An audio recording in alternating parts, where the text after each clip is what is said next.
2부 조간 브리핑.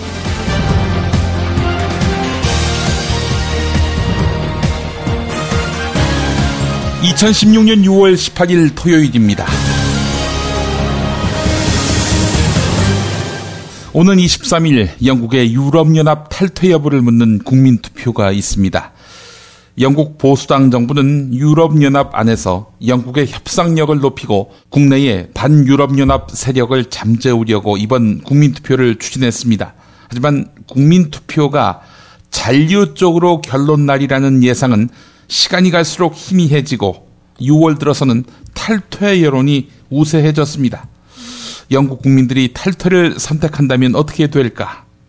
2차 대전 뒤 유럽은 멀게는 1600년대의 30년 전쟁 이후 300년 동안의 유혈 분쟁을, 가깝게는 20세기 이후 두 차례의 세계대전의 참화를 근본적으로 막기 위해서 유럽 통합을 선택했습니다. 이건 또 2차 대전 뒤 미국과 소련이라는 초강대국, 특히 소련의 위협 앞에서 취한 자구책이었습니다.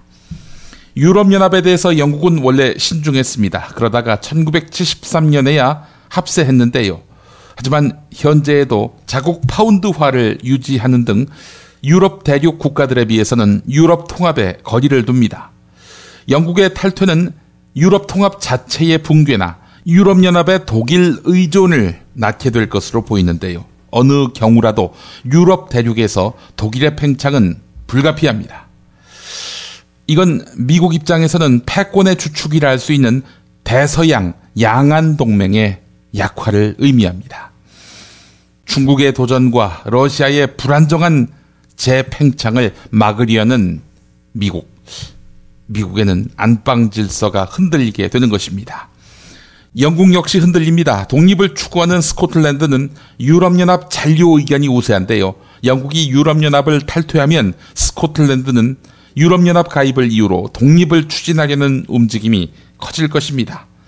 영국 연방의 구성원인 북아일랜드와 웨일스도 흔들리게 될 것이고요. 그렇게 되면은 영국은 그레이트 브리튼이 아니라 리틀 잉글랜드로 축소될 수 있다는 것이죠. 네, 정의길 한겨레 선임 기자의 친절한 분석, 한겨레에 실려 있습니다. 이면에 있네요. 자, 이런 가운데 열정적으로 유럽연합 잔류운동을 벌여온 조 콕스 노동당 하원 의원, 올해 42인데 피살됐습니다. 범인은 누구냐? 난민에 대한 혐오 정서를 갖고 있는 사람이었습니다. 콕스 의원은 난민을 포용하자 이런 입장이었는데요. 이런 콕스 의원을 공격하면서 범인은 영국이 먼저 이렇게 외쳤다고 합니다. 고 김관홍 잠수사 부인의 계좌번호를 알려드립니다. 아주 적은 돈이라도 세월호의 진실을 밝히기 위해 싸운 김관홍 잠수사 가족에게 사랑의 뜻을 전했으면 합니다. 농협 356-0661-770803 예금주 김혜연, 네, 부인 성함이 김혜연입니다. 다시 한번 농협 356-0661-770803 팟빵 게시판 공지사항에 이 계좌번호 올려놓겠습니다. 김용민의 조간브리핑 광고 듣고 옵니다. 중고차 거래하면 일이 술술 잘 풀리는 조광래 중고차 1800-9538 고맙습니다. 1600-1475 클럽센터에서는 비싼 가입비 상상하지 마세요. 만남이 성사되고 난 뒤에 받습니다. 10수년 베테랑 커플 매니저가 도와드리는 1600-1475 클럽센터. 노력한 만큼 내어주는 자연, 그 자연의 마음을 알기에 정성농장 홍삼. 검색창에서 정성농장 홍삼을 검색해주세요. 010-9754-6972. 술술 풀리고 간장과 신장을 보호해 숙취를 완전히 제압합니다. 80%에 육박하는 재구매율 술술 풀리고, 네이버 다음에서 고려생활건강 술술 풀리고를 검색하세요. 서울, 인천, 경기의 신축 빌라타임즈에서 알차게 전해드립니다. 튼실한 사진, 지도 정보에다 현장 답사 서비스, 허위 매물에는 100만원 보상까지. 빌라타임즈를 검색하세요. 술자리 많은 요즘 3차까지 달린 당신을 위한 필수품 전창걸의 새싹 땅콩차. 이제 속쓰림은 잊으세요. 070-8635-1288 070-8635-1288 매년 최고의 강사진과 최고의 수강자 만족도를 자랑하는 2016 미래의 기회는 어디 있는가 특강 7월 9일, 10일 이틀간 개최합니다. 선대인 경제연구소 주최로 올해도 새로운 주제, 더 깊이 있는 내용으로 여러분께 다가갑니다. 선대인 경제연구소 전화는 070-7584-2050 미래산업보고서 등 3대 특전 제공. 선대인 경제연구소 홈페이지는 sdinomics.com입니다. 유승민 공천을 두고 벌인 여권의 1차 내전에 이어서 유승민 복당으로 불거진 2차 내전은 없을 것으로 보입니다. 친박계가 청와대와의 교감 속에 정진석 원내대표에 대한 사퇴 요구, 이런 식으로 전선을 더 넓히지는 않을 것으로 보이기 때문입니다. 한편 정진석 원내대표 친박계의 사과 요구에 대해서 나는 한 표를 행사한 것밖에 없다, 말하지 않겠다 라면서 숨고르기에 들어갔습니다. 동아일보 보도였습니다. 경향신문 1면입니다. 권력에만 탐욕스러운 집권 세력의 무능과 무책임, 끝이 보이지 않는다. 영남을 반으로 가른 영남권 신공항 갈등에 제2보육대란 조짐까지 국정 곳곳은 파열음을 내고 있지만 청와대와 친박계는 내부 권력 투쟁에만 몰두하고 있다. 그 결과 정부 여당으로 대비열되는 집권의 중추는 사실상 기능정지 상태다. 당초 어제로 예정됐던 고위 당정청 회의가 발표 반나절 만에 전격 취소된 데 대해서는 집권 세력의 무책임과 자격 없음이 확인됐다. 총리, 청와대 비서실장, 당 비상대책위원장이 모여서 긴박한 사회 갈등 현안인 신공항, 맞춤형 보육, 미세먼지 대책 등을 조율하기 위해 마련된 회의였지만 새누리당 비대위에 유승민 의원 전격 복당 결정 이후 취소됐다. 누가 취소했느냐? 청와대라는 것이죠. 네, 자격이 없으면 그 권한을 회수해야 하는 거 아니겠습니까? 그게 민주주의고요.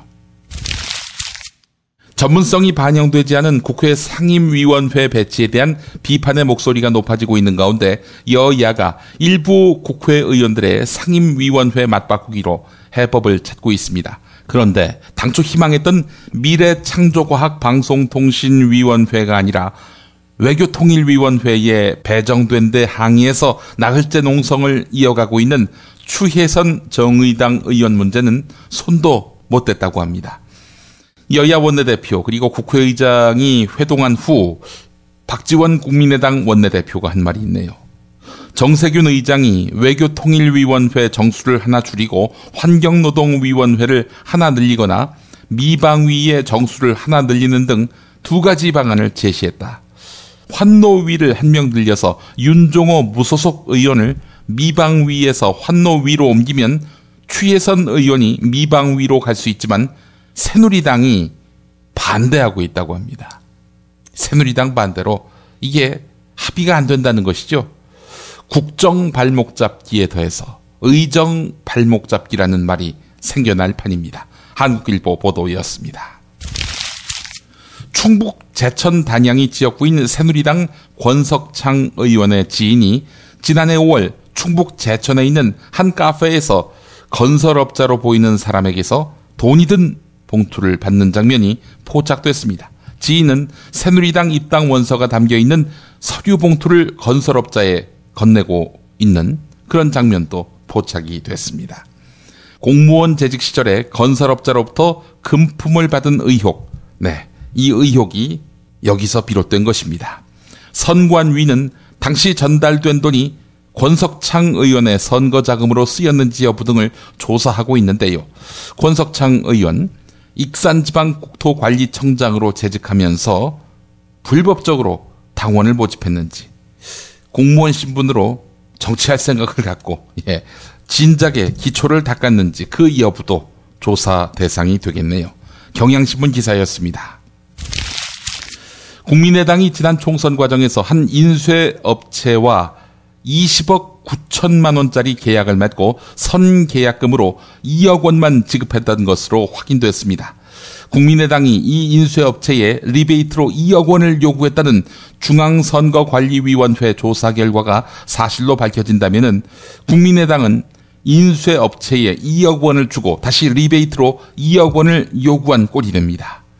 특히 이 인쇄업체는 국민의당으로부터 2억 원을 입금받은 날 곧바로 김수민 의원의 브랜드 호텔에다가 1억 1천만 원을 건넸습니다. 한편 조선일보와 인터뷰한 디자인협회 관계자는 20억짜리 계약을 하는데 선금으로 받은 2억 원을 하청업체에 주는 관행, 우리 업계에는 없다. 2억 원은 일을 하는데 필요한 최소한의 비용인데 이게 말이 되느냐. 국민의당 계약은 이상해도 너무 이상하다. 이렇게 말했다고 합니다. 조선일보 보도였습니다. 현직 검찰 간부가 2010년 정은호 네이처 리퍼블릭 대표로부터 억대의 금품을 받은 단서를 검찰이 확보했습니다. 그래서 검찰이 수사에 나선 것으로 확인됐는데요. 정은호 게이트 사건이 불거진 이후 현직 검사가 수사 대상에 오른 것은 처음입니다. 검찰은 체포된 모 인사로부터 실제 검사에게 정은호 대표가 준 돈을 전달했다. 이런 진술을 확보했다고 합니다. 그래서 검사를 피의자 신분으로 소환할 방침이라고 하는데요. 참 모양새가 이러하네요. 검사가 검사를 조사하는 꼴. 네. 중앙일보가 전한 이 소식 접하면서 확실하게 마음속에 굳어진 생각이 있습니다. 이건 특검으로 가야 한다. 저만 그런 생각 갖고 있나요? 재정 부담을 이유로 올해 국가 예산을 더 늘리는 일은 없을 것이라고 그동안 정부가 공언해 왔습니다. 그런데 기존 입장에서 선회했습니다. 추가 경정 예산의 편성을 추진하기로 사실상 방침을 정한 것입니다. 나라 안팎의 경제 상황이 나아지기는커녕 불확실한 변수들만 들어가니까 이대로 가만히 손 놓고 있다가는 경기가 더 꼬꾸라질 것이다. 이렇게 결론을 내린 것 같습니다. 서울신문이 보도했는데요. 한 치 앞도 내다보지 못하고 내민 새치혀. 예, 자격 제로 정권임이 또다시 인증됩니다. 동아일보 이정은 기자의 기자의 눈 요약해 보겠습니다. 박원순 서울시장이 서울시의 청년수당 사업에 대해서 보건복지부가 수용하지 않기로 의견을 밝힌 것을 두고 청와대 또는 국정원을 배후로 지목했습니다. 사실 서울시와 복지부 합의를 다 끝냈습니다. 발표만 남겼는데 복지부가 갑자기 엎었어요. 복지부 당국자들은 위에서 시켜서 어쩔 수 없었다. 우리는 아무 힘도 없다. 이렇게 하소연만 되풀이했다고 합니다.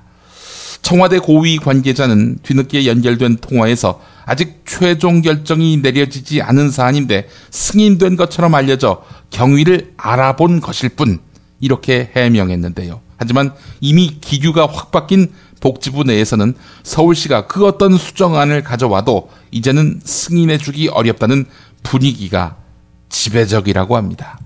청와대가 알아본 것뿐이라고 하는데 복지부는 다 합의해줬다가 엎어서 절대로 승인 못하겠다. 이렇게 나온다는 것이죠. 예, 배후는 청와대로 결론 났네요. 한겨레 토요판 김종대 정의당 의원의 연재물 일부분 소개해 보겠습니다. 중국 어선의 출몰로 꽃게잡이의 애로가 많은 연평도 주민 일각에서는 이제 남북 협력만이 유일한 해결책이라는 주장이 나오고 있다. 민감한 연평도 해역에서 남과 북이 협력해서 적대적 행위를 중지하고 서로 간의 오해로 인한 우발적 충돌을 관리하기만 한다면 중국 어선을 차단할 수 있는 방법을 내올 수 있다는 이야기다. 연평도 어촌계장 말은 이렇습니다. 북한의 수산물은 주로 중국에 팔리는데 이를 우리가 구매해주는 해상시장을 운용하게 된다면 NLL 선상에서 남북 사이의 수산협력의 길이 열린다는 것입니다. 남북 간의 신뢰가 형성돼야 가능한 공동 어로 구역이 어렵다면 남북 간의 조업 규칙이라도 합의하고 수산물 거래라도 하자 이런 이야기인데요. 이렇게 되면 우리 어선도 중국 어선이 차지한 그 자리로 조업 범위를 넓힐 수 있다는 것이죠. 또한 남북한이 협력해서 중국 어선을 퇴치할 이유가 만들어진다는 것입니다. 새누리당 김성태 의원, 남북 공동 어로구역 제안했지요. 실은 노무현 대통령 아이디어입니다. 노무현이 하면 다 나쁜 것으로 매도하던 새누리당 정부. 니들보다는 생각이 많은 지도자의 판단, 우선 살펴보고 반대하더라도 반대하라. 이런 이야기를 하고 싶네요. 김용민의 조간 브리핑, 이제 토요 스페셜로 이어가겠습니다. 정말 맛있다. 이 말 한마디면 모든 게 설명됩니다. 30년 전통, 자연의 이로움을 담은 김치, 이담채 김치. 1544-4586 1544-4586. 수면 무호흡, 심한 코골이 이제 걱정 마세요. 여행, 군생활, 찜질방에서도 확인된 코골이 방지기구 코골이 119 1566-0783 1566-0783.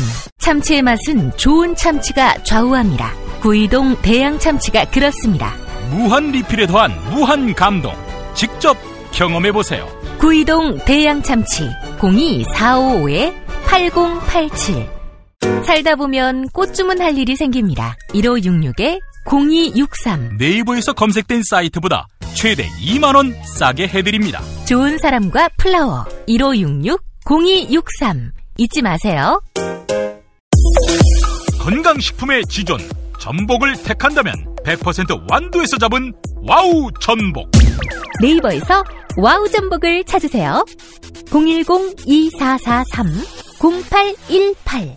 한우 사고를 집어넣고 24시간 팔팔 끓인 곰탕, 연지연 곰탕. 어린이부터 노인까지 누구나 좋아하는 건강식 연지연 곰탕. 택배로 신청하시려면 010-7252-1114.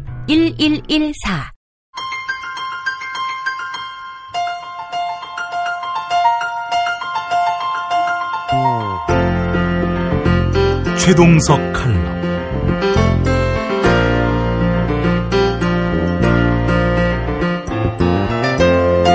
안녕하십니까, 최동석입니다. 오늘은 정부가 어째서 말도 안 되는 성과 연봉제를 강제하고 있는지 그 이유에 대해 살펴보겠습니다. 우리나라 기업의 인사부서 이름을 미국식으로 HR로 바꾸었습니다. 휴먼 리소스를 줄인 말입니다. 요즘은 휴먼 리소스가 있어 보이는 말이 되었습니다. 인간이 자원에 불과하다는 것을 무의식 속에 깊이 각인시키는 말입니다. 이렇게 인간을 자원으로 간주하는 것은 미국식 경영학의 출발이었습니다.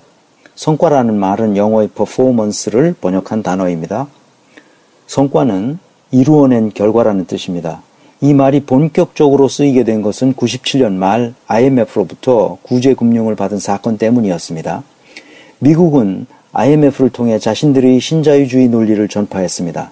돈이라는 결과물이 우리를 구원해 줄 것이라는 강력한 믿음을 심어주었습니다. 성과라는 말을 이때부터 계속 쓰니까 성과란 곧 결과를 말하는 것이고 그것은 재무제표의 맨 아래 칸에 기록되는 것을 의미하게 되었습니다. 그래서 아예 성과라는 말을 bottom line이라고 쓰는 사람들이 생겨났습니다. 심지어 회사원들 중에는 성과를 넘버라고 말하는 사람도 있습니다. 숫자가 곧 성과라는 것이지요. 그러나 교육계에서 예전부터 퍼포먼스라는 용어를 수행이라고 번역했습니다. 미리 계획한 것을 행동으로 옮긴다는 뜻이죠. 수행이 오히려 더 정확한 의미입니다. 교육계는 수행 능력, 수행 평가와 같은 용어를 쓰고 있으니까요. 퍼포먼스, 수행이라고 번역한 이 말은 본시 계량화된 수치를 말하는 것이 아닙니다. 학생들의 새로운 것에 대한 호기심, 배움에 대한 열정, 상호간의 배려와 협력과 신뢰관계, 공부하거나 일하는 과정에서 느끼는 만족감과 보람, 그리고 학교나 조직 내에서의 심리적 안정감 같은 것이 수행이고 곧 성과입니다. 이렇게 수행이나 성과는 본시 숫자로 표현하기 어렵습니다. 오히려 장기적으로는 이렇게 숫자로 표현하기 어려운 심리적 현상들이 더 본질적인 성과입니다. 이런 건강한 심리적 바탕이 없으면 높은 수준의 창의성을 실현할 수 없고 기업은 원하는 수준의 매출액과 순이익을 지속적으로 내기 어렵습니다. 그러니까 모든 것을 수치로 환원한 성과 연봉제야말로 지난 칼럼에서 언급했듯이 엉터리라는 것입니다. 그러면 이런 성과 연봉제를 정부는 왜 이렇게 강력하게 밀어붙이는 걸까요? 박근혜 정부의 성격을 알아야 됩니다. 이 정부는 친재벌, 친부자 정부이기 때문입니다. 서민층과 노동자들이 새누리당의 정책에 더 이상 저항할 수 없도록 하기 위한 최후의 수단이 바로 이 성과 연봉제입니다. 기득권층에 저항하는 사람들을 성과 평가라는 잣대로 찍소리도 못하게 할 수 있고 쉽게 해고할 수 있기 때문입니다. 그러나 해고는 노동법에 따라 쉽지 않습니다. 그러니까 새누리당은 성과 연봉제와 연계해서 노동자들을 쉽게 해고할 수 있도록 노동 관련 5대 법률을 개정하려고 하는 것입니다. 이 독보석 같은 성과 연봉제가 어떻게 우리나라에 들어오게 되었는지 우선 그 과정을 살펴보겠습니다. 성과 연봉제가 교사들에게 처음 실시된 것은 2001년이었습니다. 이때가 김대중 정부 시절이었는데요. 당시 교육부 장관이 공식 명칭이 부총리 겸 교육인적자원부 장관이었습니다. 이때부터 그러니까 15년 전부터 정부에서 공식적으로 인적자원이란 말을 쓰기 시작했습니다. 이 용어는 사람을 자원으로 보겠다는 강력한 의지가 숨어 있습니다. 그러나 우리가 잘 알다시피 김대중 정부는 독자적으로 할 수 있는 일이 거의 없었습니다. 나라가 IMF 관리 체제로 넘어갔기 때문이었습니다. 그 이전에 새누리당 세력이 국가를 운영한다고 하면서 국가 재정을 파탄에 이르도록 만들었기 때문이었습니다. 나라에 전쟁이 나면 관군은 도망가고 의병이 나타나 적군과 싸웠던 우리의 역사가 다시 반복되었습니다. IMF 사태 이후였습니다. 서민들이 너도 나도 금모으기 운동에 동참했습니다. 해외여행도 절제했습니다. 그런 노력에 힘입어 IMF 관리 체제에서 벗어났지만 그 생채기는 아주 컸습니다. 미국식 신자유주의 체제가 우리나라에 들어왔기 때문입니다. 기득권자들이 지배 전략으로 활용되는 성과 연봉제가 도입되었다는 말입니다. 우리가 잘 알다시피 김대중 정부와 노무현 정부는 서민들의 삶을 보살피려는 강력한 생각을 가지고 있었습니다. 노무현 대통령은 제레미 리프킨의 유러피안 드림이라는 책을 읽었다지 않습니까? 유럽식 모델이 미국식 모델보다 훨씬 더 경쟁력이 있다고 생각했기 때문이죠. 김대중 정부와 노무현 정부에는 인간과 조직에 관한 훌륭한 철학을 가진 경제학자들과 관료들이 있었습니다. 그러나 미국식 자본의 논리를 막아내지 못했습니다. 역부족이었죠. 쪽수가 터무니없이 부족했습니다. 사실상 미국이 시키는 대로 다 했습니다. 당시를 돌아보면 오늘날도 마찬가지지만 우리 사회의 지성인들이 인간과 조직을 바라보는 철학적 사유가 부족했던 것은 분명합니다. 두 번의 커다란 전쟁을 치른 유럽의 지성인들은 인간은 단순한 경제적 동물이 아니며 그렇게 간주해서도 안 된다고 생각했습니다. 모든 인간에게는 사회적 역할이 주어지지만 그 역할의 크기는 다를 수 있고 그래서 기능적으로는 불평등할 수 있다고 보았습니다. 그러나 영혼이 있는 인간으로서의 존엄성은 평등해야 한다고 생각했습니다. 그래서 그들은 사회적 역할의 불평등성과 인간 존엄의 평등성을 어떻게 조화시킬 것인지를 깊이 성찰했습니다.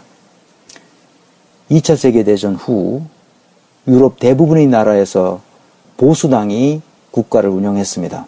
그들은 이 사회적 역할의 불평등성과 인간 존엄의 평등성을 조화시키기 위해 무상교육, 무상의료, 무상주택과 같은 보편적 복지정책을 펼쳤습니다. 이런 얘기를 하면 그런 나라들은 돈이 많으니까 그럴 수 있지만 우리는 그럴 돈이 없지 않느냐 이렇게 주장합니다. 진짜 그럴까요? 독일은 패전 후, 그러니까 1950년 전후를 보면 전 국민이 하루 세 끼를 제대로 먹을 수 없었습니다. 독일만 그런 것이 아니었습니다. 스칸디나비아 여러 국가들도 가난하기는 마찬가지였습니다. 그런 상황에서도 인간 존엄의 평등성을 실현하려고 애썼습니다. 보편적 복지는 돈이 있어야 하는 것이 아닙니다. 정신의 문제입니다. 그래서 그들은 성과 연봉제와 같은 무자비한 방법을 쓰지 않았습니다. 그 당시 굶주림 속에서도 핵심 이슈는 경제가 아니라 인간이었습니다. 그 결과 그들은 오늘날 이 지구상에서 가장 문명화된 나라를 세웠고 생산성과 창의성이 높은 나라를 건설했습니다. 가장 행복한 나라를 만들었습니다. 우리도 전쟁을 겪었지만 유럽의 지성인들이 생각했던 것만큼 인간에 대한 철학적 사유는 깊지 않았습니다. 한국 전쟁 후 30여 년간의 독재 정치를 막아내지 못했습니다. 이제 민주화를 이룬 지 30년이 지났습니다.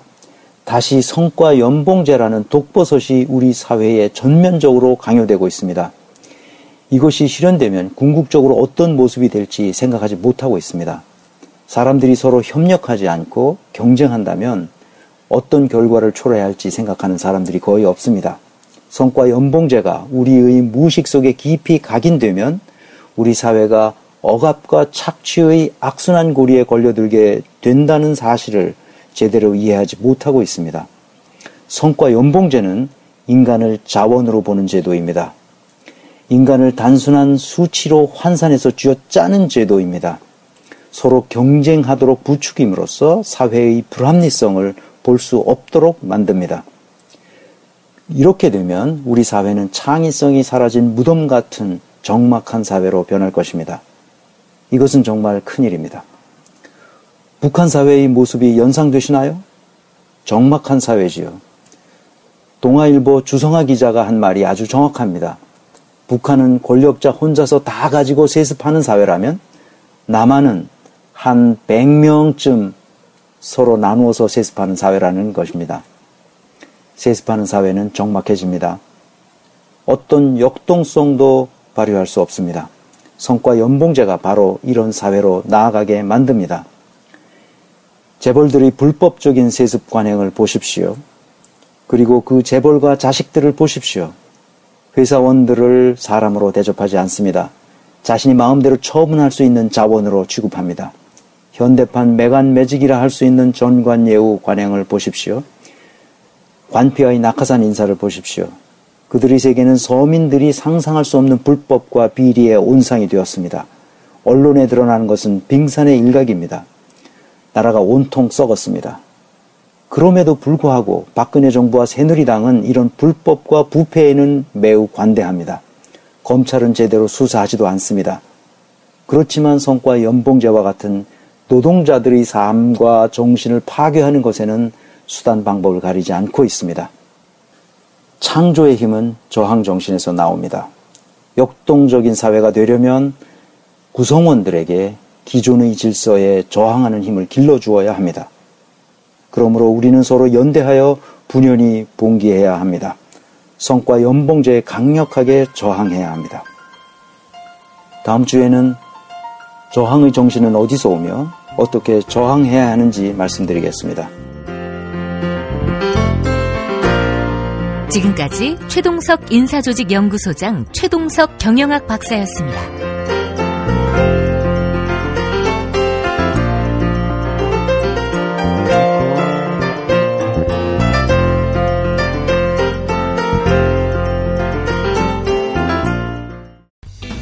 들을 만한 팟캐스트를 찾고 계시다고요? 김프로쇼로 오십시오. 영화 이야기, 술 이야기, 정신과 상담에 음악 얘기까지 매일 30분 다양한 주제를 즐기실 수 있습니다. 팟캐스트에서는 듣기 힘든 라이브 음악도 준비되어 있습니다. 어려운 재즈를 쉽고 재밌게 알려드리는 보컬 연주도 들려드리는 재즈가 알고 싶다도 있습니다. 팟빵에서 지금 바로 김프로를 검색하세요. 드러난 현상만이 아니라 뉴스의 흐름, 의도까지 짚어드리겠습니다. 매일 종합일간지 주요 기사와 칼럼을 전해드리는 시간. 김용민의 조간 브리핑. 월요일부터 토요일까지 여러분의 뉴스 보좌관 김용민이 함께합니다. TV 뉴스 집중해. 김프로이드. 김프로이드와 만나겠습니다. 김프로. 네, 안녕하세요. 김프로입니다. 어때요? 요즘 잘 나갑니까? 팟캐스트? 지금 많이 올라왔어요. 시네마스타가 56위까지 올라왔습니다. 이야, 뭐 만드는 것마다 뭐 그냥 쏙쏙 올라오네. 김용민의 덕분이죠. 그렇습니까? 네, 김용민의 힘입니다. 근데 지금 시네마스타, 네. 그리고 또 김프로쇼, 네. 그리고 또 재즈가 알고 싶다. 재즈가 알고 싶다. 네. 이게 프로를 지금 몇 개 하는 거예요? 많아요. 만드는 걸만 치면 한 12개 정도 돼요. 아이고, 그거 어떻게 감당을 해? 뭐 그냥 하는 거죠. 나도 처음에 뭐 나는 곱살이다, 네. 불금쇼, 그리고 브리핑. 관은 나이트클럽도 있고. 그렇죠. 네. 한 4가지를 하는데, 아이고, 전업이 그건데도, 아유, 감당을 못 하겠더라고요. 너무 힘이 들어서. 네. 예. 그건 광고라도 들어오지.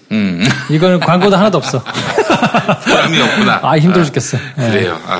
좋은 날이 오겠죠. 여러분 많이 관심 가져주시고, 제가, 누차 말씀을 드립니다만은, 팟캐스트에서의 그 광고 효과는요, 매니아층이 있느냐 없느냐, 여기에 달렸습니다. 전체 순위, 이거 그렇게 썩 중요하지 않습니다. 그러네요. 네. 전체 순위의 그 참 그 무용함, 무의미함, 이거는 바로 텔레비전 시청률에서 알 수 있는 거 아닙니까? 그러네요. 네, 그렇죠. 사실 시청률 1, 2등 뭡니까? KBS 2TV 주말 연속극 아니면 KBS 1TV 9시 뉴스 그렇죠. 전해하는 드라마 이런 거 아니에요. 주로 시청하시는 분들이 중장년층 여성분들, 네. 그러니까 굉장히 아껴 쓰시는 알뜰하신 분들이라서 광고주에겐 전혀 매력이 없다고. 그렇죠. 네. 도리어 이제 뭐 사실은 순위권에서 많이 밀리는 MBC 무한도전 같은 거, 이거 아주 광고주들이 너무 좋아합니다. 그렇죠. 예. 주로 이제 소비를 많이 하는 젊은 층들이 많이 소구하는 프로그램이니까. 예. 저희도 이제 그런 분들이 많이 딸려 있어요.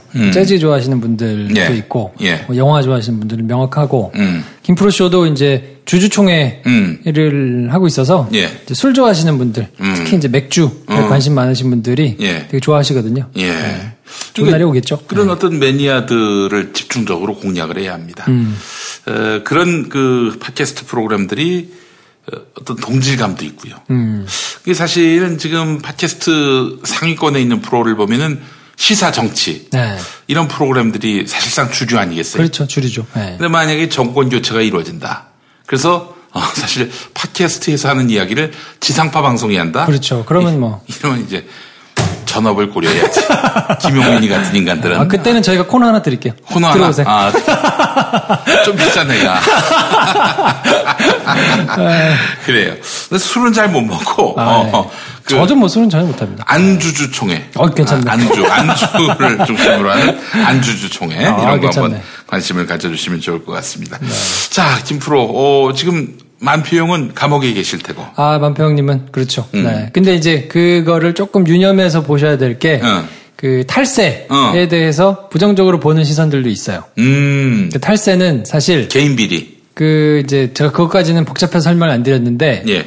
어떤 단서가 붙냐면, 그때 뇌물죄 말씀드릴 때, 뇌물죄는 그 대가성이 명확하게 성립이 되고 입증이 돼야 예. 이제 죄가 된다고 그랬잖아요. 그렇죠. 탈세는 비슷한 게 뭐가 붙냐면 사기 및 기타 부정한 방법으로 라는 전제가 붙어요. 예. 그러니까 세금을 내지 않았을 때 탈루했을 때 그게 죄가 되거든요. 근데 만약에 이거는 단순 실수고 내지는 뭐 우리가 미흡해가지고 못했던 건데 예. 세금 내겠다. 예. 세금을 내버리잖아요. 예. 그러면 확 줄어들거나 무죄가 날 수도 있어요. 오. 그러니까 사기 및 기타 부정한 방법이라는 거에 대해서 네. 사기는 뭐 아닐 거라고 보고 예. 사기 좀 힘들고 예. 기타 부정한 방법 예.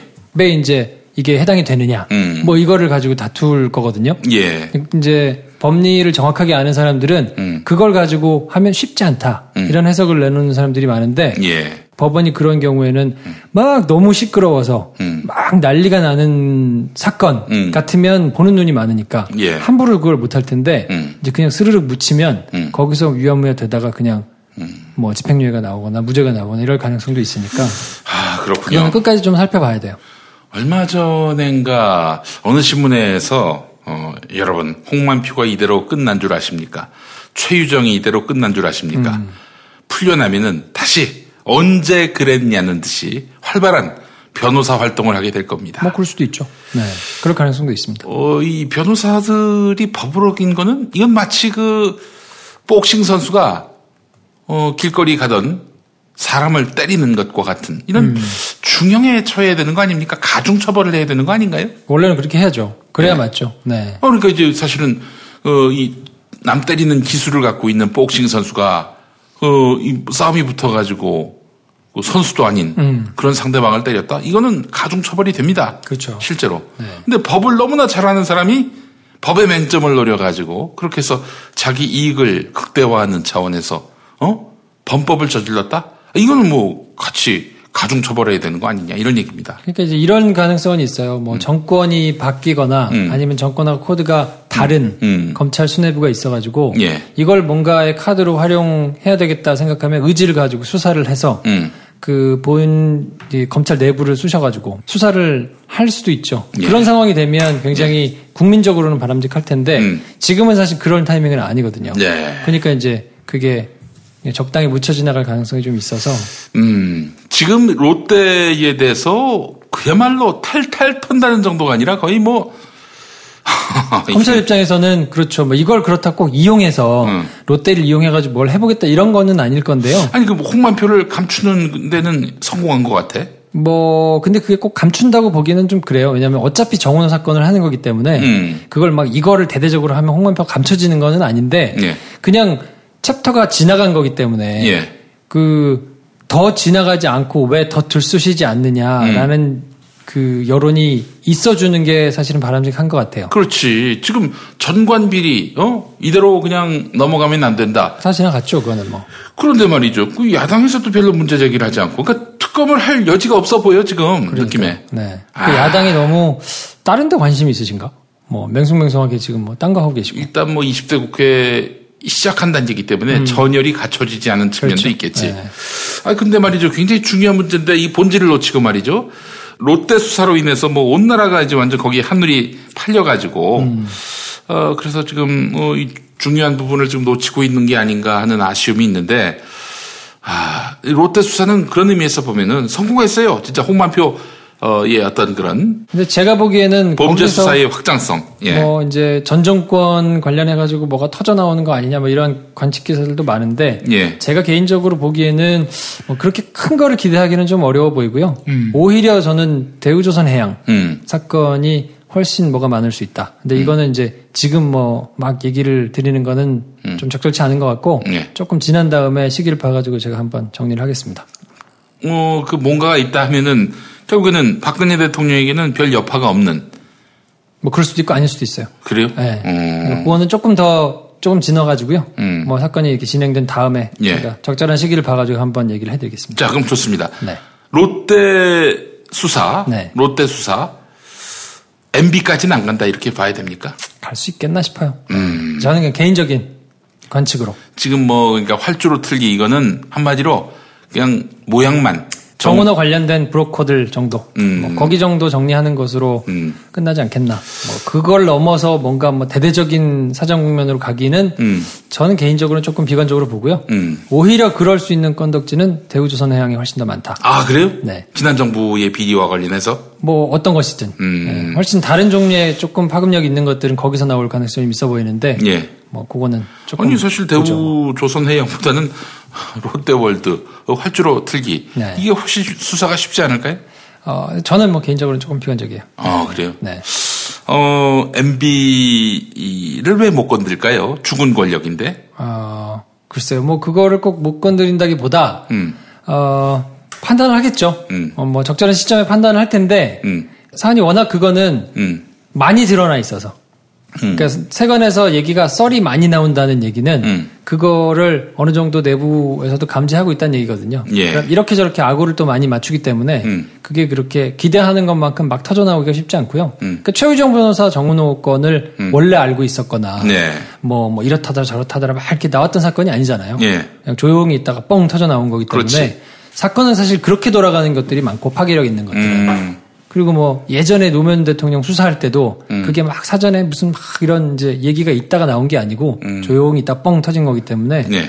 수사를 되고 뭔가를 잡아내려면 그런 게 사실은 더 있는데 제가 보기에는 그냥 개인적인 감으로 롯데 사건은 옛날부터 워낙 이 말이 많았기 때문에 그거를 뭐 들쳐가지고 이렇게 하는 게 제가 보기에는 썩 그렇게 뭐 기대할 만큼의 게 많지는 않을 것 같다는 게 제 개인적인 감이에요. 지금 롯데월드와 관련해서 검찰이 들여다보고 있다는 거는 안 했다는 얘기를 듣기 싫어서. 뭐 그럴 수 있죠. 그런 요식행위. 그리고 어쨌든 지금 정은호 사건이 걸려 있고 예. 거기에 이제 정확하게 브로커가 롯데월드에다가 입점해주는 과정에서 뭔가 실력을 행사했고 했기 때문에 그런 부분만 탈탈 털고도 괜찮으니까. 그리고 어차피 롯데라는 기업 자체가 이제 한번 타격을 받았었잖아요.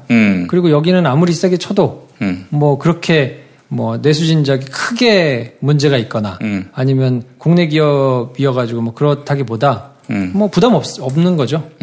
수사하기에도.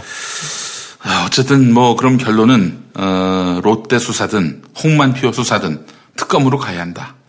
가면 좋을 텐데 저는 특검으로 가는 것보다는 검찰이 조금 더 의지를 가질 수 있을 만한 사건이 터져주면 좋겠다. 개인적인 바람인데 가능성이 굉장히 낮죠. 네. 근데 어쨌든 그래서 지금 검찰에서 뭔가 조금 더 한 단계 더 들어가서 뭔가 좀 밝혀지면 좋겠다라는 생각이 드는데 예. 그거는 검찰이 의지를 가질 때만 가능한 건데 그 의지를 가지게 하는 사건 자체는 뭐 수가 별로 없잖아요.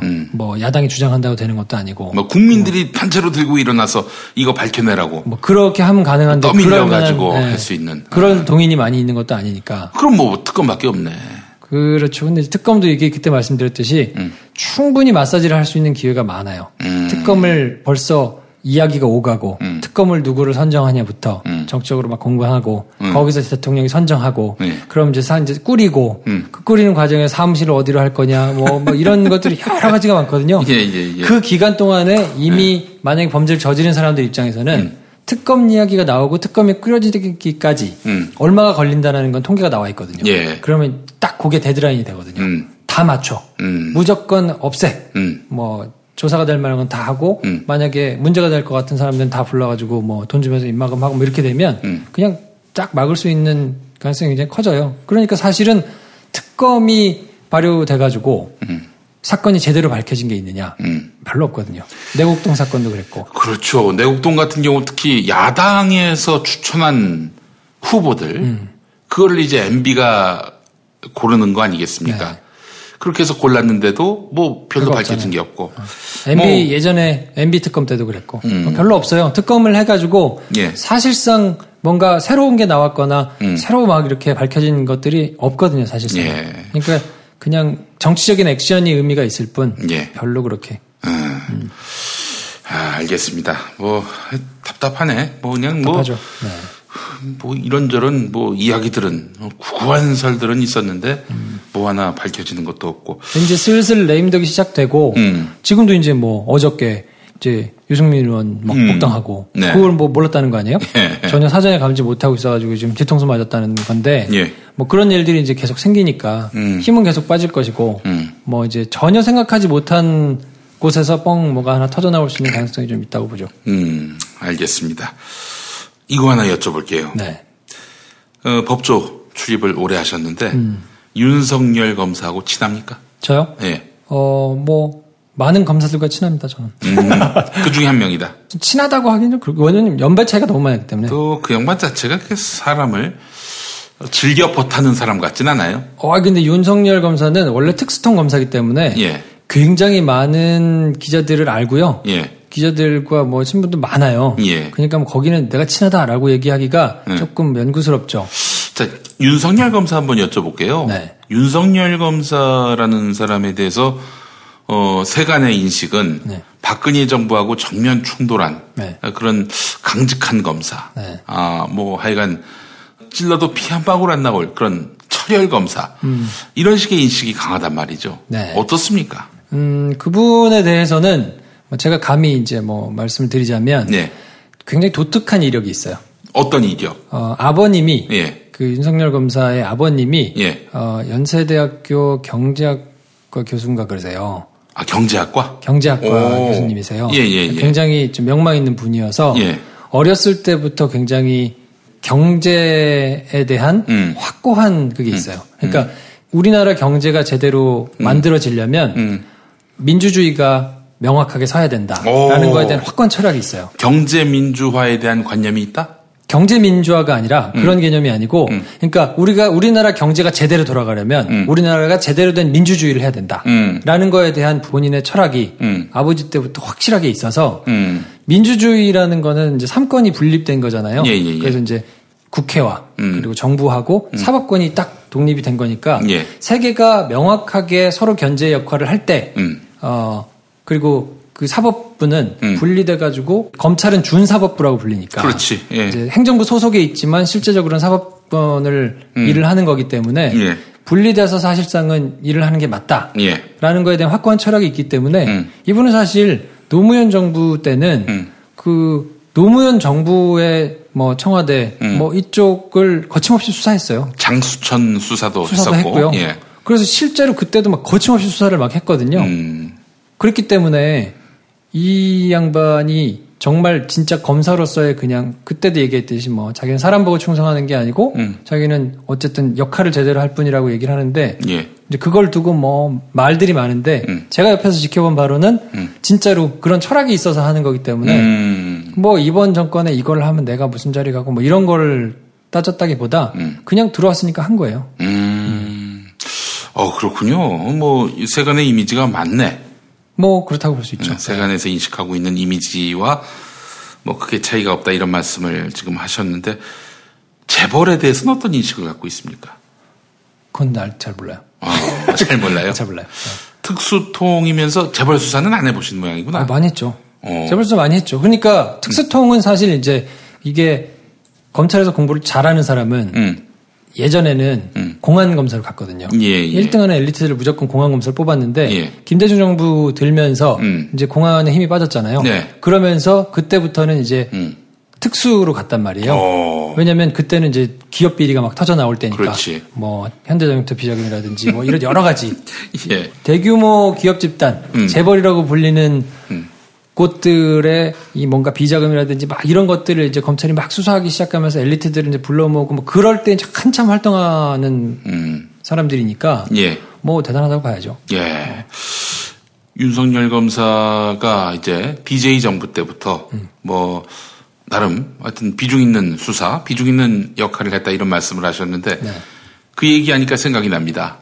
황교안 현 국무총리가 네. 개 털릴 때. 개 털릴 때. 그러니까, 이분이 그 교회 전도사 아닙니까? 그렇죠. 네, 부산에 교회를 열심히 다닌다고 알고 있어요. 어느 교회에 가서 이제 간증을 하는데 그 얘기를 제가 들었어요.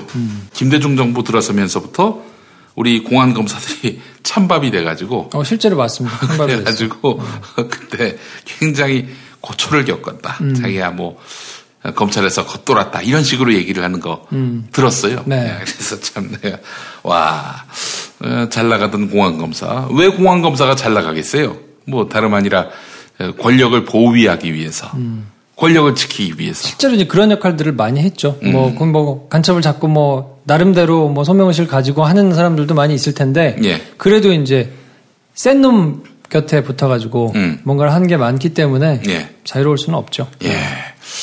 윤석열 검사가 만약에 세상이 바뀌면은 검찰총장 한번 할 수 있을까요? 그거는 모르죠. 검찰총장은 하늘이 내린 자리라고 보통 우스갯소리로 얘기하거든요. 아, 그래요? 그게 운이 따라야 합니까? 운이 따라야죠. 오. 관운은 진짜로 있는 것 같기도 해요. 왜냐하면 정말 잘 나가던 그렇게 잘 나가던 사람들이 팩팩 낮아빠지거나 사실은 이제 김준규 검찰총장 같은 경우에는 예. 될 줄 몰랐거든요.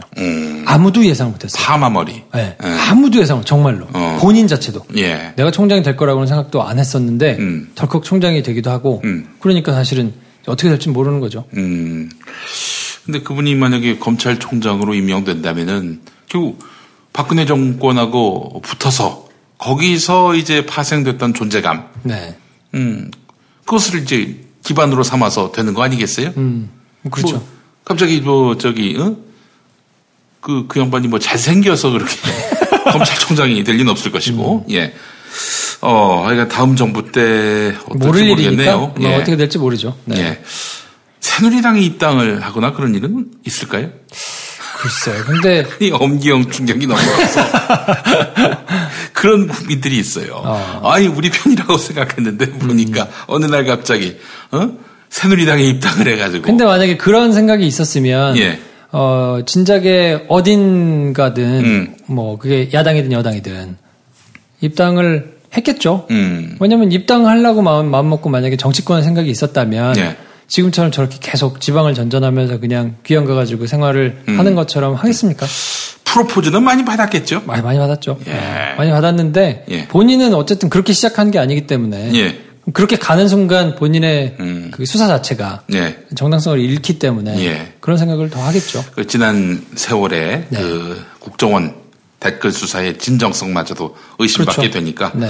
아이고 그렇게 자기 체면과 명예를 소중히 여기는 검사가 대한민국 안에 있다고 하니 참 그것도 왜냐하면 거기가 다행입니다. 집안이 못 살지도 않고요. 잘 살아요. 그리고 뭐 처가가 못 사는 것도 아니고 이제 결혼을 되게 늦게 하셨는데 네. 뭐 여러 가지로 부족함이 없거든요. 예. 그리고 아버님이나 뭐 여러 가지 그런 것도 명예도 다 있고. 예. 그러니까 본인이 한번 나갔다 왔거든요. 어디를? 변호사를 하다가 다시 검사를 들어왔어요. 그래요? 네. 태평양인가 가서 변호사를 하다가 들어왔었거든요. 예. 그러니까 그냥 그 검사로서의 명예, 뭔가 이런 거에 훨씬 더 의미를 부여하는 사람이기 때문에. 예. 네. 뭐 그렇게 해서 이해해 주시면 좋을 것 같아요. 알겠습니다. 그분의 앞으로의 행보도 한번 좀 주목해 볼 필요가 있을 것 같아서 네. 제가 여쭤봤습니다. 아직까지는 계속 귀향 중이십니다. 멋있어요, 그게. 이런 그럼요. 불의한 시대에 이렇게 뭐 잘 나가는 거. 쉽지 않죠. 양지에 이렇게 줄 서 있는 거. 시대가 평가하리라고 봐요, 저는. 그렇죠. 네. 그 시대에 이렇게 잘 지금이야- 나갔다는 것 자체가 부끄러운 얘기인데. 지금이야 뭐 다 이렇게 높은 자리에 있는 사람들이, 좋은 자리에 있는 사람들이 대접받는 것처럼 보이지만 어쨌든 검찰 역사에 있어서 네. 대한민국 사법부 역사에 있어서는 예. 뭐 역사가 평가할 거라고 봅니다. 예, 알겠습니다. 자, 오늘 어떤 이야기 할까요? 오늘 그래서 지난주에 뉴스를 쭉 봤는데 별게 없어요. 네. 별게 없다는 얘기는 뭐 뉴스가 큰 게 없다는 얘기가 아니라 이렇게 좀 곱씹어서 따져보고 좀 들춰볼 만한 것들이 뭐가 있을까. 유승민 복당한 거 말고는 뭐 예, 딱히 예. 없는데 예, 예. 유승민 복당을 뭐 굳이 이렇게 얘기할 거는 아닌 것 같고 그건 어쨌든 계속 진행 중이니까 예. 무슨 얘기를 할까 고민하면서 계속 이제 뉴스들을 뒤졌거든요. 방송 뉴스들을. 예. 딱히 새로운 게 없어서 고민하다가 무슨 생각이 들었냐면 문득 세월호 관련해서 뉴스타파와 미디어오늘이 보도한 게 생각나더라고요. 예. 철근이 실렸었고 이제 뉴스타파는 조금 더 자세하게 미디어오늘은 이제 철근이 뭐 400톤 정도 실렸다라는 예. 걸 단독으로 보도를 했고 그리고 이제 뉴스타파에서는 한 250톤 넘게 뭐 이런저런 이제 것들이 실렸었는데 검찰 조사에서는 그게 명확하게 잘 조사가 안 됐었고 엉터리로 조사가 된 게 많다. 네. 그래서 이렇게 배가 가라앉으면서 뺑 이렇게 돈 궤적을 살펴보면 검찰이 추산한 무게로는 그 궤적이 안 나온다. 그래서 뭔가 더 문제가 있는데 좀 엉터리다라는 취지의 보도를 했거든요. 쉽게 한번 좀 풀이해 보죠. 그러니까 철근, 그 무거운 철근을 배에 실었다 하면 그 배가 이렇게 순식간에 가라앉았던 그런 요인이 됐다는 그런 해석도 되고 급변침을 하면서 배가 확 기울어지는데도 영향을 미쳤을 가능성이 있다. 그리고 이제 그 철근이 뭔가를 봤더니 미디어오늘 보도에 따르면 이제 제주 기지, 이제 군함 기지를 건설하는데 자재로 쓰일 거를 그렇게 이제 날랐다. 그래서 뭐 이제 국정원이 관리를 하고 뭐 했던 것도 평소에 그런 걸 날랐기 때문이 아니냐, 뭐 이제 이런 뉘앙스를 풍기는 내용을 이제 담았는데, 제가 이제 주목이 됐던 건 뭐냐면 찾아보니까 아무 곳에서도 세월호 관련 뉴스는 이제 더 이상 다루지 않거든요. 그렇지. 방송 뉴스들. 실제로 뭐 청문회를 해서 이제 거기서 중요한 진술이 나올 때도 뭐 한강에서 치맥 파티를 했다더라. 뭐 이런 보도들은 빵빵 나와도 그 세월호 청문회 관련된 뉴스는 안 나오잖아요. 그러니까 세월호 관련해서 단독이 여기저기 쏟아져 나와도 그게 전혀 기사에는 반영이 되지 않는 그건 이유가 뭘까? 라고 생각을 한번 해보자. 이유가 뭘 것 같으세요? 옛날처럼 뭐 노골적으로 기관원이 언론사에 들어가서 칠판에다가 아무개 아이템 보도 불가 뭐 이런 거 이랬을 리는 없을 것이고 그렇진 않죠. 알아서 자기 검열을 할 사람을 사장 자리에 보도본부장 자리에 앉힌 것 아니겠는가. 근데 저는 이제 그거 현실적으로 보자면 그것은 아니라고 보고요. 뭐 그렇게 해서 조직적으로 세월호를 막아라 이거는 아닌 것 같고 여러 가지가 복합적으로 가장 큰 이유는 팔로우를 하는 사람이 없어요. 전담 기자. 조직 내부에. 어허. 그 사건을 계속 따라가 있어야 어떤 사건이 이제 어디가 단독이라고 보도했을 때 이게 단독이 맞는지 그리고 이게 의미가 있는 단독인 건지 그리고 이것을 더 팠을 때 어디에서 더 큰 기사가 나올 수 있다거나 이런 거를 이제 분별할 수 있거든요. 판별을 할 수 있는데 그거를 할 수 있는 사람들이 없는 것 같아요. 목포 MBC에는 있다고 합니다. 거기는 이제 관심을 가지는 사람이 있을 수 있으니까요. 목포 MBC밖에 없어. 이 나라 지상파 방송 기자 중에. 그러니까 실제로 이걸 담당을 이제 사회부에서 담당을 보통 하거든요. 이제 옛날 같은 경우에 지역에서 벌어지는 뭐 진도나 뭐 이런 데서 벌어지는 거는 이제 그 사회부 중에서도 이제 지방을 담당하는 사회부에서 담당하고 위에서 진행되는 이제 뭐 청해진이라든지 뭐 이 세월호 특조위 그렇죠. 재판이라든지 뭐 이런 거는 그냥 사회부에서 담당을 하고 이렇게 나눠져 있었는데 지금은 이제 그것도 다 이제 흐지부지 됐으니까 사회부에서 그냥 담당을 하거든요. 예. 근데 그러면 사회부에서 세월호를 총괄해가지고 담당하는 기자 내지는 세월호 특조위를 찾아가가지고 계속 뭐 사건을 보도자료를 받고 그 내부 사람들하고 이야기를 하고 사안을 쫓아가면서 체크를 하고 하는 기자가 없어요. 제가 확인한 바로는 없습니다. 그러니까 이걸 뭐 굳이 안 두려고 했다기보다 이제 사안도 너무 오래됐고 막 그냥 관심에서 멀어지니까 아유 그냥 뭐 담당하는 사람이 없으니까 뭐 어디서 단독이 나와도 이거를 판별할 수가 없는 거예요. 정말 중요하게 생각해서 우리가 받아가지고 이거를 뭔가 더 취재를 해봐야 될지 여기다 인력을 몇 명을 투여해야 될지 뭐 이런 거를 판단할 근거조차 없는 거니까. 그 중소규모의 그 언론사들은 뭐 상시적으로 인력난을 호소하니까요. 취재 인력 없다고 뭐 근데 더 뽑을 수 없다고 뭐 이런 그 아쉬움과 고충을 토로하는데. 우리 김프로가 있었던 큰 방송사 같은 경우에는 예를 들어서 진짜 뭐 이 데스크나 혹은 사용자가 그 이제 사장이나 회장이 세월호 문제는 이게 진상이 규명될 때까지 전담을 두고 계속 팔로우를 하도록 하라. 이렇게 지시할 여력은 없습니까? 아, 있죠. 마음만 먹으면 있습니다. 한두 명은 지정해 놓고 만약에 그 사람이 평상시에 매일 뉴스가 있는 게 아니기 때문에 담당하는 팀에 지정해 놓고 담당 선수를 둘 수는 있어요. 그리고 그 사람한테 지속적으로 체크하고 뭔가 기사를 계속 내줄 수 있는 여지를 마련해서 뭔가 이렇게 룸을 만들어 준다면 기자들이 자기가 할 수 있는 일인데 취재해가지고 할 수 있죠. 근데 이제 그런 거 자체를 없으니까 누구의 책임도 아닌 거예요. 이거는 3사 다 없습니까? 3사 다 없는 거로 제가 알고 있어요. 아니라고 반박하면서 있다고 나왔으면 좋겠네. 그러면 내가 10만 원 낼게. 네. 그런 사람이 있으면은 제보해 주시면 내가 10만 원 줄게. 아, 그래요? 예. 저한테 주세요. 그래? 10만 원은 내가 필요해. 그래. 파키 12개 지금 광고도 없이 한다니까. 지금. 알겠습니다. 아니 정말 이게 너무 안타까워요. 이런 문제. 9.11 테러도 한 10수년 걸렸잖아요. 그러니까요. 진상 파악하는데. 있었을걸요, 아마? 아, 그럼요. 거긴 분명히 있었을 거예요. 뉴욕타임스라든지 워싱턴 포스트 정도는 있었을 것으로 저는 봅니다. 그리고 정말 100번 양보를 해서 이게 무슨 뭐 해운 교통사고라고 칩시다. 그래도 어쨌든 눈앞에서 300명이 수몰이 됐고 이게 이 전례가 없는 일이잖아요. 그리고 이게 모든 부패나 뭐 이런 부정들이 총체적으로 모여가지고 생긴 사고니까 뭐 정권 차원의 문제가 아니라 사고 자체를 재발을 막자는 차원에서도 태스크포스가 생겨서 이거는 하나하나 모두 다 기록으로 남기고 이걸 전부 다 이렇게 해가지고 남겨놓는 게 맞거든요. 근데 그거에 대해서는 정말 이렇게 무심하고 이렇게 덮고 지나갈 수가 있는 건가. 그러면 또다시 이런 일이 생겼을 때 어떡할 거예요. 세월호가 잊혔다라고 얘기하는데 잊혔다고 하기에 너무 정부가 여기에 민감해하고 있고요. 아, 그러니까요. 잊혔다고 하기에는 사실 선거 핵심 쟁점이 되고 있고요.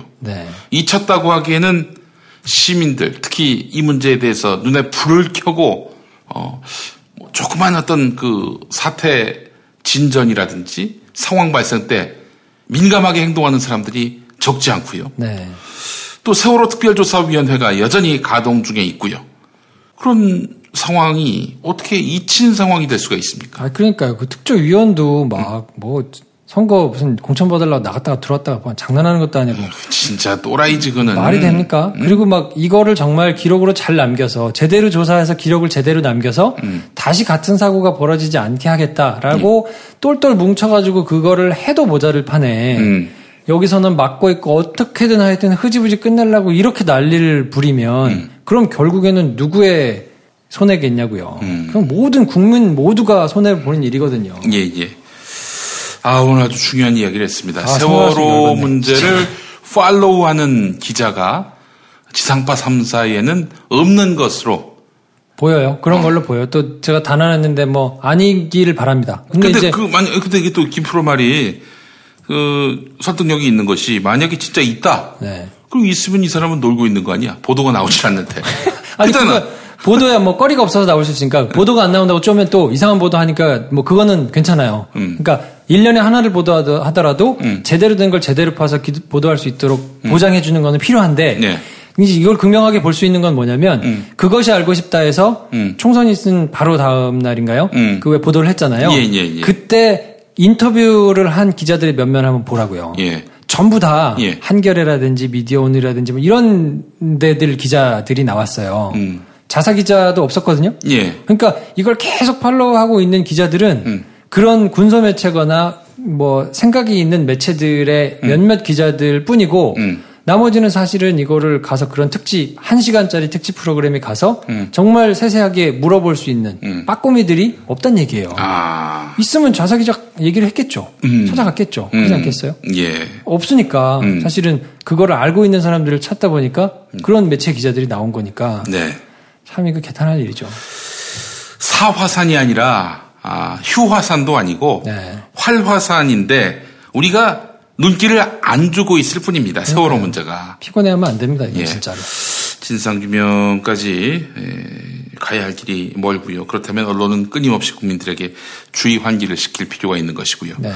무엇보다도 지상파 3사의 역할은 더욱 기묘한 그런 시기인데 이렇게 가면 안 된다. 그 네. 노조 공정방송위원회, 민주방송실천위원회 이런 데서 문제 제기 같은 거 하면 좋겠네요. 보니까. 이게 기류가 MBC 파업을 이 계기로 굉장히 달라요. MBC 파업 전까지는 실제로 공방위라든지 내부에 그런 기자 PD들이 실제로 시위를 해가지고 파업을 하겠다라는 거를 굉장히 무서워했어요.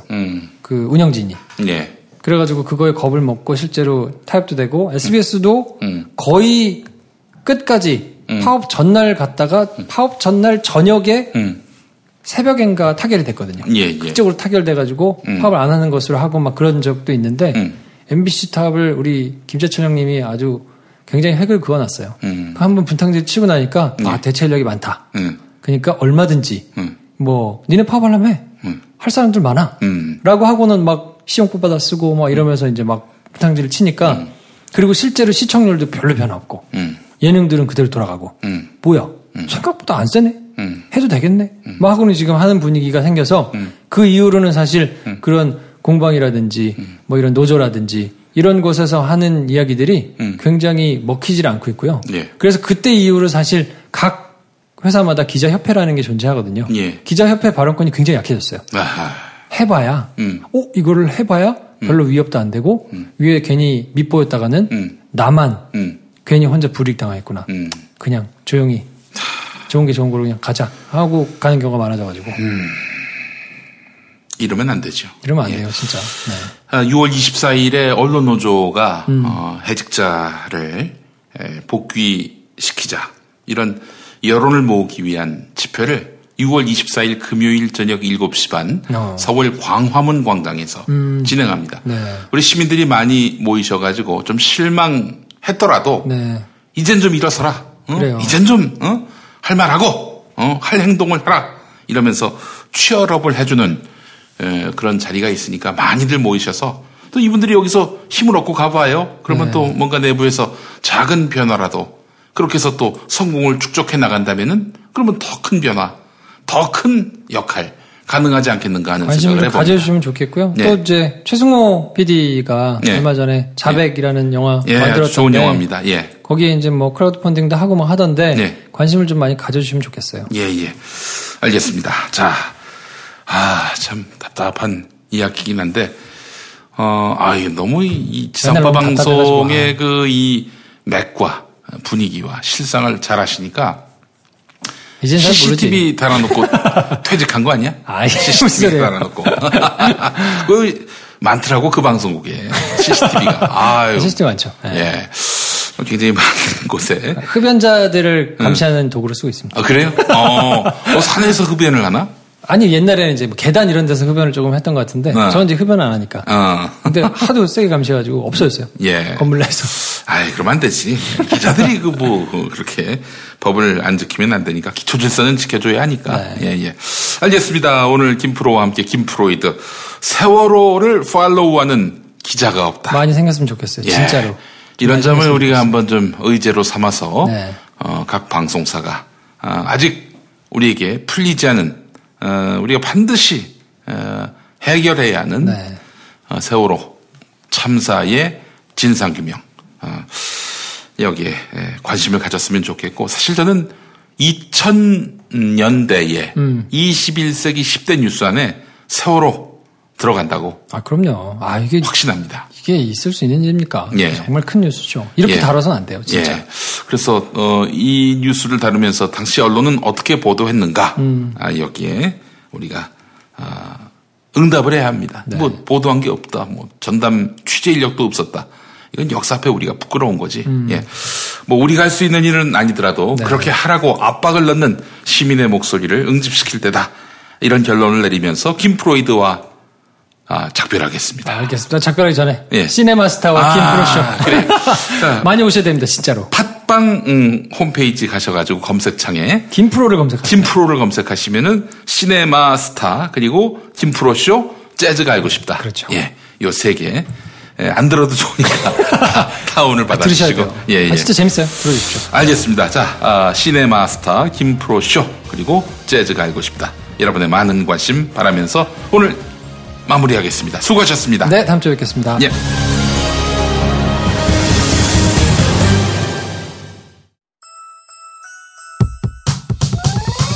이번 방송 괜찮았나요? 작별의 여운 이렇게 표시해주세요. 다운로드하기, 댓글 달기, 구독하기, 별점 주기. 더 좋은 방송 만들어달라는 약속 이렇게 응원해주세요. 다운로드하기, 댓글 달기, 구독하기, 별점 주기. 기억하셨죠? 다운로드하기, 댓글 달기, 구독하기, 별점 주기.